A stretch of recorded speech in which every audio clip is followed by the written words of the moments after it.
Welcome back to another episode of the Black Cinema Experience Podcast. I'm your girl, JB. And I'm Cameron. And this week we have another exciting film to go over with you guys. Trending at number 2 on Netflix, the movie Culpa, starring Kelly Rowland, written, Produced, directed, all by Tyler Perry. Some of y'all love him.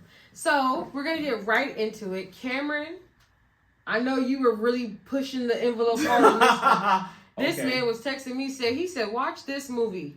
You need to watch this movie. We're going to watch this movie. Everybody wanted to watch this movie. Okay, but you pressed the issue. Well, so Cameron, tell us why you like this movie, please. Please. Well, I wouldn't necessarily say like this movie. Okay, I wanted to promote this movie because I am a huge Destiny Child fan, and Kelly Rowland is the star of this movie. And she did an amazing job. She's an amazing actress, and I wanted to support her. Yeah. Kelly Rowland is such a dream girl. And Trevante Rhodes. Okay, Trevante Rhodes. You were going to get to him. I was going to talk about him. Sheesh. Sorry, I just wanted to throw that out there. But no, I agree. I love the cast of this film. There are some hot tamales for sure. Kelly Rowland as an actress has really been doing so great. In the beginning, I was like, Kelly Rowland's pretty good. You know, she's all right. She was cool. She was doing a lot of Christmas movies, like small parts, But now she's getting bigger, longer, better roles. And she's really using her skills. And I'm really happy to see her on TV. I think that it's time for her to get even better roles. Exactly. Okay, so at a foundational level, I think what I'm saying is... The script was bad. That's a possibility. But remember that I didn't say it, that you said it. No. And then I agreed. So I'm going to go ahead and pass it to you, Cameron. Tell me, what did you... how are you feeling about this movie? I feel that I'm still a little confused. Okay. But... That's a normal response. At number 2... Everyone's confused. There's a lot going on. Okay. I kind of was like, they tried to tie in 50 Shades of Grey with Get Out, with some kind of unsolved mystery murder. Yeah. It was just too much going on for me. Yeah. For me, for me, I definitely felt the Get Out vibes. It was like Tyler Perry was sitting somewhere and was like, let's villainize a white woman again. Because he does a white villain in there every once in a while, like in The Family That Prays. He's like, white villain, we got that one. Yeah. And then he's like, all right, well, we got to throw a man in here who wants to control a woman but is failing at it because he's unemployed. So then you have the black hero woman savior thing that he does, where black women have to be the savior of their black man in a movie, where it's like, why would Kelly, keep it a secret that she's paying all the bills when they're paying his mother's medical bills? If you want to act like you got a job, okay, cool. Tell your family what it is. I'm not about to send money to your mom. What? Are you kidding me? What? I just feel like it was all over the place. Especially when we want to get to the character development or the synopsis of the characters. Right. I feel like it's stereotypical, her being a dark-skinned black woman with these light-skinned men who looks good on the outside, but it's horrible on the inside, like you were saying. And I don't know, I feel like there was so much more they could have done with the story, because I feel like it was a good, overall, I feel like it was a good theme, kind of. Yeah. I feel like we all love that kind of, sexy murder mystery. That's such a... But in what world? In what world would a woman, let alone a black woman, ever be so meek about all them things? Your mom is in my face disrespecting me. In front of everybody. And then there's another black girl witness here, and me and her ain't both on the same team? What team are you on? Well, she seemed like she was on her team, but she didn't say nothing. And was every time she was just silent, she was just watching. I can't say anything. It's okay, girl, what? I'm sorry. There were just so many issues for me as far as the storyline. She has this friend that's also a sister-in-law, but they're not really friends because no one wants to save either one. Then you have the mom who's really working to show their sons that they chose the worst women possible, but no one's leaving their woman. But we are doing this all to get money from Kelly's character. Like, this movie was all over the place. And then there's a scene where the light-skinned man is telling Kelly at the end, Mm-hmm. he's like, yeah, I'm in control and I make the decisions and, you know, like, this is, boom, punches her in the face. This is my decision. Yeah. How do you feel about my decision? It's like, so you're telling me that Kelly just married this man that had all this inside him and there was just no warning signs. Like, today, right now, this is the first time you've seen this crazy person. Get out of here. What? If that is the case, then it was even more planned than they're making on. You know? Yeah, like, exactly. They picked her out of a lineup of women, forced him to marry her, had a whole life together. Like, what?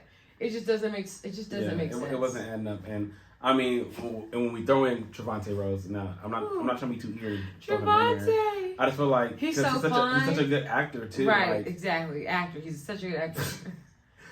Like, he's such a good actor, and like to give him this role where he plays like a dumb artist, and that's the thing too. Like, I love people that are creative, but not dumb ones. Yeah. And I feel like they made him dumb. Yeah. He definitely wasn't talking in full sentences, but he was like.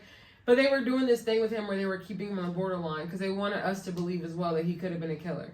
They wanted us to be on that side where it was like, maybe he did kill her. He is kind of intense. That's why they made his character so sharp. But it wasn't good. Not Trevante Rhodes' part, because he did what he killed it. Whatever he could do with what he had. And put it on record. We could use more sex scenes. Trevante, no. Not anti-sex scene. One of my homeboy texted me and he was like, that scene got me hot and bothered. I was like, that's crazy. You know? We like paint. That's what everybody was saying.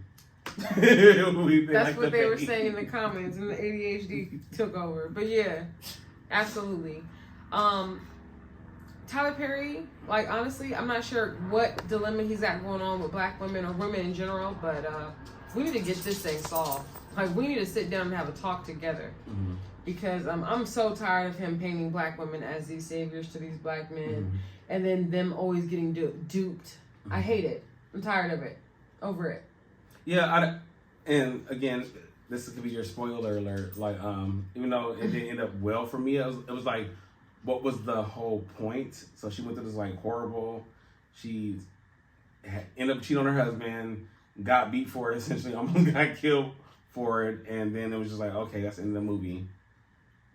Like, she didn't get the guy. They literally dropped us off on a corner. They were like, all right, get out. And I was like, but it was like, for what? Like, she was at the top of her career, I guess, as a lawyer, and all this was just something to tell. I just wish that I would be that docile. Like a woman disrespecting me like that, and be my mother-in-law.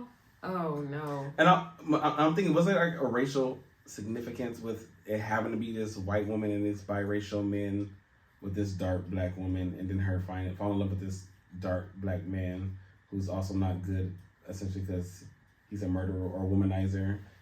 I mean, I really can't. I can't. I can't. With what we were given, we'll never know. I do feel like, I don't know, that white mom was like, I don't know. I feel like it just came out of nowhere with like the harsh, crazy mother-in-law, but like super, I don't know, like, because she wasn't necessarily racist, but it was just like really, really harsh. And the things that would make that character true, it was too many stereotypes for me. Exactly. It was too many stereotypes. It was like, I just don't believe that all white women are evil. Yeah. You know? Of course not. I just don't think that Kelly Rowland's character could have ever been that stupid. Not even to be funny, but like just some of the stuff that was happening. It was like, oh, so you're going to go to a birthday party? You're going to let your husband in therapy early because he has to go to a birthday party? Like, nigga, sit down for 15 minutes. I'm your wife. Mm-hmm. Like, that would be weird. That'd be a weird circumstance to get into with your husband. So it was just very much so a stupid storyline to me. Like, you have a controlling mom and we're in therapy for it. What? You're... I hated it. I hated it. It just felt all over the place.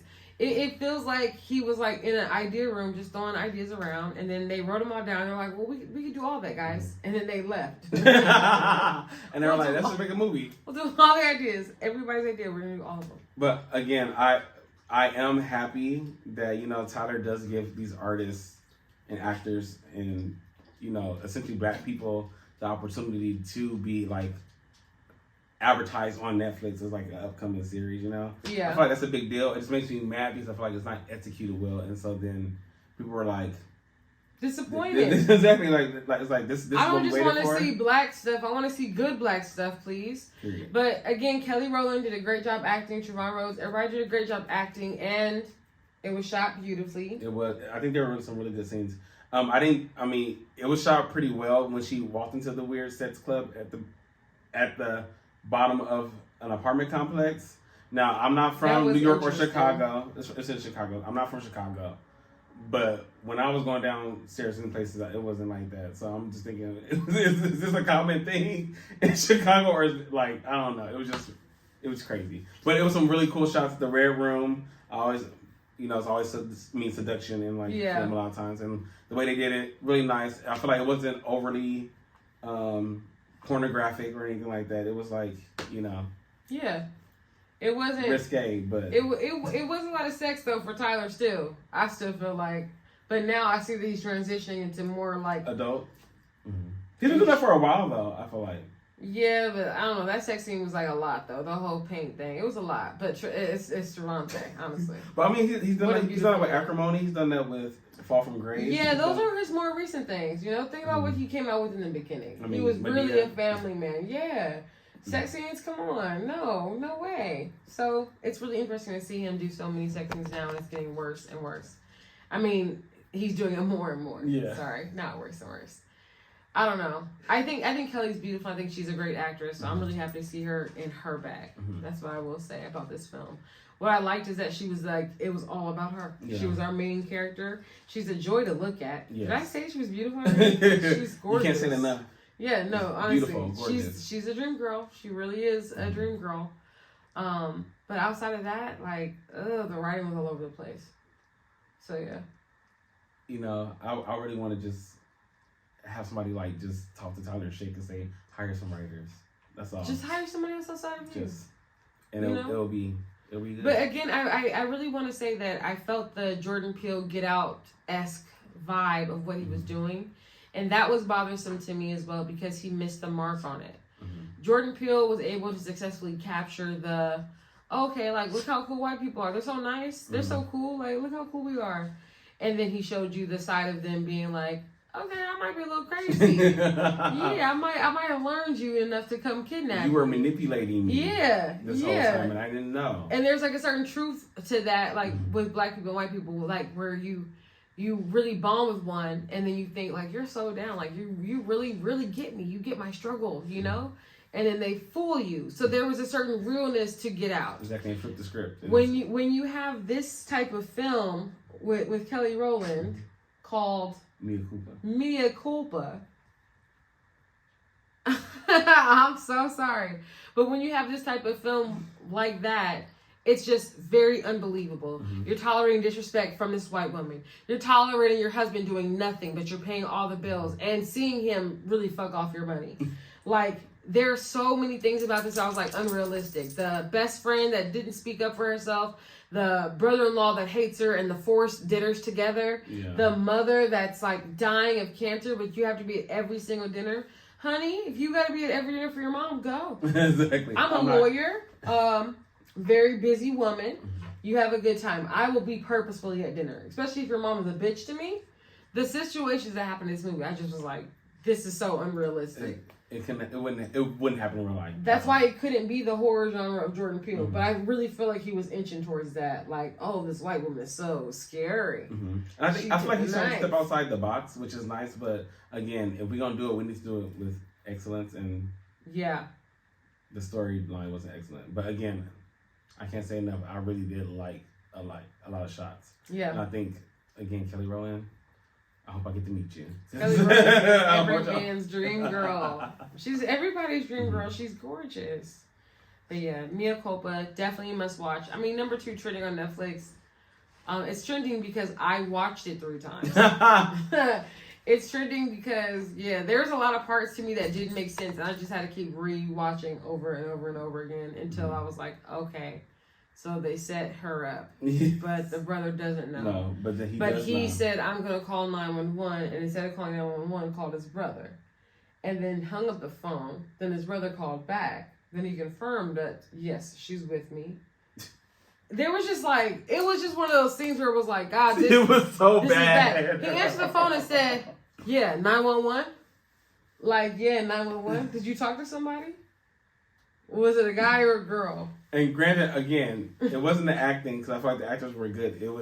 It's the script. It was the story, yeah. Which is like, ladies and gentlemen, if you're going to write a movie, just make sure it makes sense. Or allow your actors the ability to actually say something that would be true to their character. Because I believe that actors have talent. Yes. And when you give them a script, they're going to give you back a certain poetry that matches with them, you know? And as long as you can make that still fit within the realm of the story, good to go. But, like, give actors freedom. Don't make them say things like, man, that's whack. It's 2024. The film takes place in 2024. Like, why would that be? Nobody would say that. Okay. Sorry. We're getting off topic here. Cameron, 1 out of 10, what would you give this film? I'm going to give it a 4. Whew, Only because low. That was low. I mean, if we go acting, I would say 9. You know, filming, I would say like 8.5. But with this script, the script was a 0. Yeah. The story it just didn't make any sense. And I don't know how much I can emphasize that. But I definitely think everybody should watch it. I still give it a 1 thumbs up on Netflix, you know, so we can get some push. And we don't know what they were trying to do, but I'm going to agree with you 100% with that. Like the way that it was shot and the beautiful actors and everything that they use, like acting is solid 9, at least 9. The way that it was shot, yeah, at least 8. It was beautiful. And definitely when it comes down to storyline, I'm going to say a 1. Because there was some cohesiveness, but it got lost in the sauce, and it was just so unbelievable. And it wasn't a good sauce. That's the type of unbelievability that makes me hate horror movies. No, for real. It was really like, oh, why would you run when you have a running car right there? It was really that level of like, this is dumb. This is dumb. She's like, oh, my husband was with a girl. I'm going to go fuck this guy. Wow. That's going to push me over the edge and go cheat on my husband. Your husband? You're going to throw it all away? But that was the thing, like, not him losing his job from doing drugs and all this other stuff. It was like he lost his job in a horrific way. Yes, drugs. That's what alcohol, pushed you over to comes to work as an anesthesiologist, high and drunk off his own meds. The thing that pushes you over is him walking into a hotel room with a girl.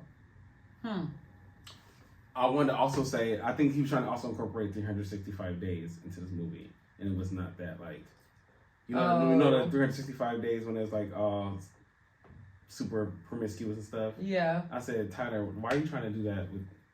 Just leave it alone. Yeah. You know? We don't need to see it. and I'm sure they didn't feel comfortable acting it. They shouldn't have to. So, yeah. But we really want to know what y'all think about this movie.